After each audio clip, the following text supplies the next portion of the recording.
All right. I'm back after about a month of craziness at work. Not able to do much trading. Did some studying when I could, but I'm back. No excuses. And back at it at least hardcore until spring. Then it gets busy again. But so let's do it while I can. This is post-analysis number 41. CAD yen on the 15 minutes we're looking at. So let's jump into it and see what we got. So what I see on the 15 minutes is this nice hold, and this demand getting up to here. Sharp reversal. We don't want to buy this. It did seem to make a higher high, did it? I mean, it did, but not much. And then this is pulling back. It looks like we have some buyers from this area right here where this seller tried. And broke through, and we pull back to that area. We pull back, and then a little support resistance buy here as well, possibly. Move this out the way. And they got trapped, took out the guy who started this move. So they are trapped in here. That's the blue box. Okay. And what did I just do? And that is the sellers. That buyers just got trapped. But before I go on too much, one thing is we have an upflow. Okay, we have a demand. Looks like we have demand. EMAs are all over the place, right? So let's check it one time frame higher. Okay, let's check one time frame higher. EMAs are all pointing up. Okay, we're good to go at this point. Other than where I'm trying to trade is this pulling back on the hourly. It's crossing over the 20, but everything is still pointing. We're good for the buys at this point. But one thing to note, this is actually a higher time frame play, so I could jump up to the daily because I am currently, you know what, let's try annotate, see if that works better. Looking at this guy. So what this actually is a much larger move. See, I don't like annotate because now I can't move the screen. Okay, let's try this. So we are looking at this guy. What is it? What is this guy? This is a much larger play. I'm actually trading the dash move of a much larger picture. If I zoom out on the daily, we have this guy who started, push down. We have this kill move, this try, kill, hold. Looked like it tried to go for a deep price and then gapped open, and then that made everybody think, oh, the buys are on. FOMO, we dashed this area, and now we're going, right? So I'm a little late to the game and in bad spots. So that being said, that needs to be taken into account with all this trade. Okay, so with that in account, right? So I'm back on the 15. We know the higher time frame. I know my area. Oopsie. Okay. I know my area over here is, I'm right there at it. I'm right there at that area. So, and if I go to, let's say the 1 hour, and this guy is where it all started from, right? It all started, it finally broke this area where there's lots of buying and selling. They like these prices. And we broke, so we have our first demand starting.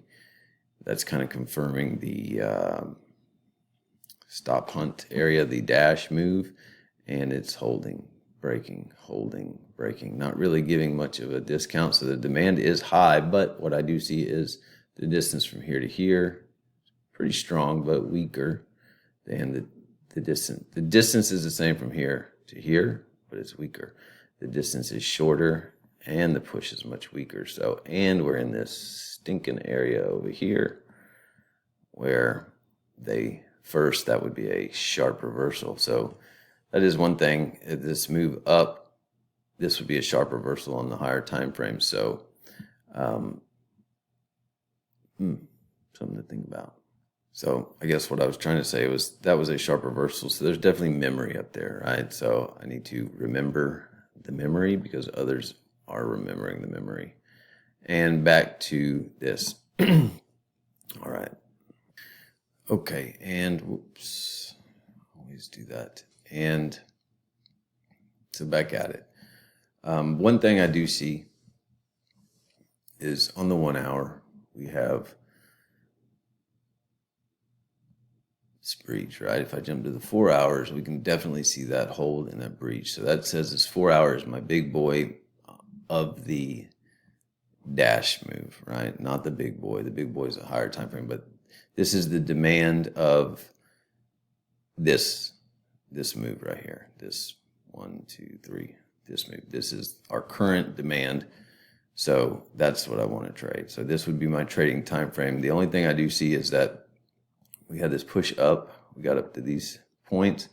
Sharp reversal. We don't want to buy this too fast. They may give more discount. So let's wait for it. So whoever bought this could have got people interested in the buys because we kind of made a higher high very slightly and then pulled back to it, and it looked like it attempted. So that could have got people excited for the buys, and then sellers gave more discount. There's that discount we were looking for. So let's fade this discount and see if we can get to some areas of interest, right? So that's why now I'm on the 15, there it is. Okay.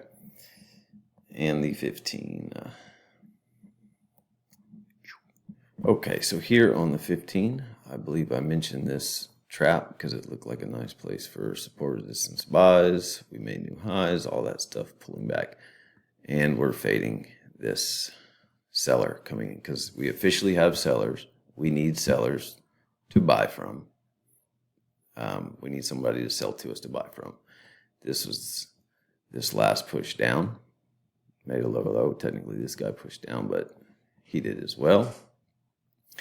And we had a move going up, right? We tried here. Sellers tried again. And the buyers took it. So this got people excited, jumping in, chasing. And so what we need now, and this definitely should come back because of this trap area, right? There's a trap right above us. So this, we shouldn't be too worried about this just going and leaving without us. There should be some reaction. And there was some reaction on this pair, CAD yen and pound yen.